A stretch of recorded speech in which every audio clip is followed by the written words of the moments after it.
Pernah nggak sih Anda ngerasa makin banyak mikir, kok kayaknya makin jauh dari rasa bahagia?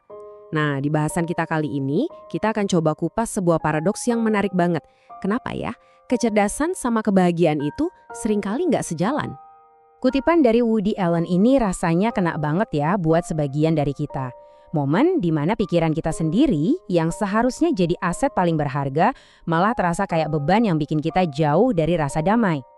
Nah, ini dia pertanyaan intinya yang akan kita coba jawab bareng-bareng. Apa jangan-jangan ada sesuatu dalam cara kerja otak kita yang super aktif yang emang bikin kita lebih susah buat ngerasa puas? Yuk, kita bedah satu persatu jebakan-jebakan pikiran yang seringnya nggak kita sadari. Oke, kita mulai dengan melihat apa sih yang sebenarnya dirasain sama para pemikir keras ini. Ternyata ada beberapa jebakan mental umum yang sering banget mereka alami yang bikin kebahagiaan itu rasanya kayak target yang nggak pernah bisa kena. Jebakan pertama dan mungkin yang paling kita kenal, monolog di dalam kepala yang nggak pernah berhenti. Rasanya tuh kayak ada radio rusak yang nyala terus di otak, menganalisis setiap hal kecil, bahkan pas kita lagi pengen santai sekalipun. Dan ternyata sains punya penjelasan keren soal ini.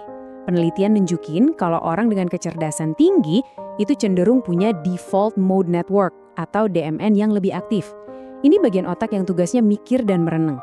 Hasilnya, pikiran kita loncat-loncat terus antara masa lalu sama masa depan dan jarang banget ada di sini dan saat ini. Padahal disitulah kebahagiaan sebenarnya berada. Jebakan kedua, kemampuan buat melihat pola-pola besar. Skill ini emang luar biasa buat mecahin masalah, tapi bisa jadi kutukan kalau kita terapkan ke kehidupan sehari-hari. Anda jadi bisa ngelihat tali-tali yang menggerakkan semuanya dari balik layar. Maksudnya gimana? Ya, Anda jadi sadar gimana masyarakat itu berjalan dengan aturan-aturan yang kadang nggak masuk akal. Gimana hubungan seringkali ngikutin skrip yang bisa ditebak. Dan gimana orang-orang itu digerakkan sama bias yang nggak mereka sadari. Kesadaran kayak gini tuh bisa bikin capek banget dan bikin Anda ngerasa sendirian. Lalu ada lagi nih jebakan ketiga dan ini sering banget dialami sama orang-orang yang super ambisius. Pikiran Anda itu nggak fokus sama apa yang ada sekarang, tapi lebih ke apa yang bisa dicapai nanti. Jadi kayak ada kecanduan sama versi masa depan yang lebih baik. Begini cara kerjanya, otak kita itu dapat rasa senangnya dari ngebayangin sukses, bukan dari ngalamin suksesnya. Jadi pas Anda akhirnya mencapai target, bukannya puas, Anda malah langsung bikin target baru yang lebih tinggi. Ini siklus yang nggak ada habisnya, yang bikin kita selalu ngerasa kurang.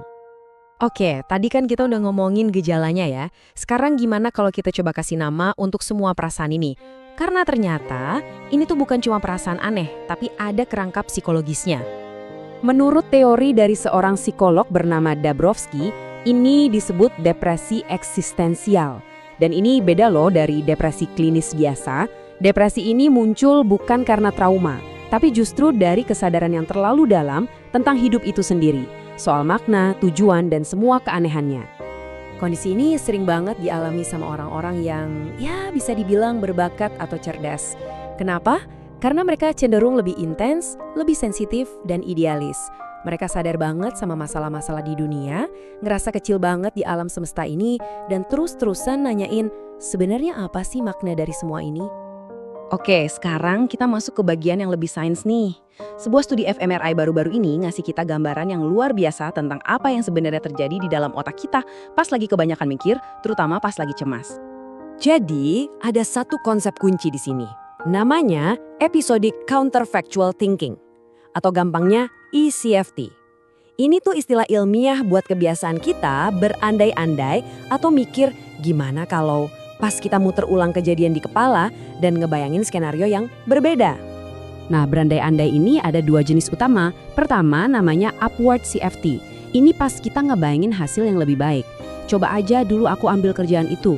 Biasanya ini bikin nyesel. Sebaliknya ada downward CFT, yaitu ngebayangin hasil yang lebih buruk. Kecelakaannya emang parah, tapi seenggaknya aku masih selamat. Nah, ini biasanya bikin lega. Nah, ini dia penemuan utamanya. Coba deh perhatiin tabel ini. Studi fMRI ini nemuin kalau otak orang yang sangat cemas, pas disuruh ngebayangin hasil yang lebih baik, sinyal di otaknya itu kabur, nggak jelas, susah banget buat ngelihat skenario positif. Tapi sebaliknya, pas disuruh ngebayangin hasil yang lebih buruk, wah, sinyal otaknya jelas banget, detil dan hidup. Ini bukti ilmiah kenapa orang cemas itu lebih gampang kejebak dalam penyesalan dan skenario terburuk. Oke, kita udah paham masalahnya, udah lihat sains di baliknya. Pertanyaan selanjutnya, terus kita bisa apa? Nah, kabar baiknya adalah kita itu sebenarnya bisa secara aktif melatih ulang otak kita.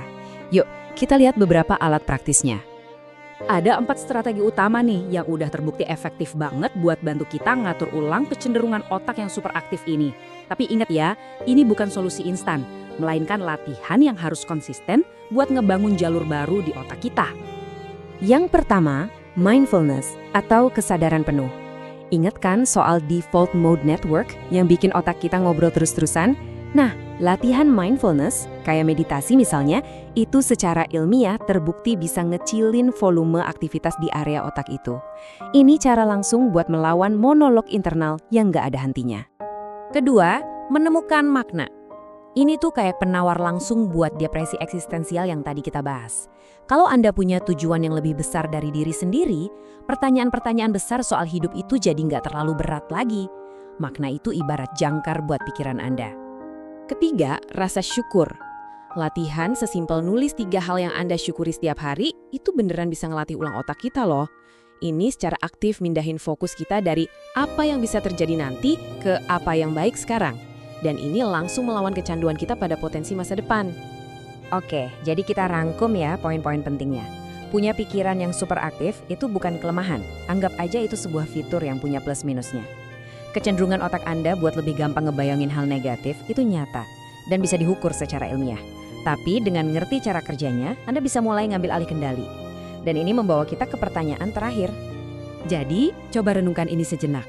Pikiran Anda itu alat yang luar biasa kuat, yang bisa membangun dunia, bisa juga memecahin masalah yang paling rumit.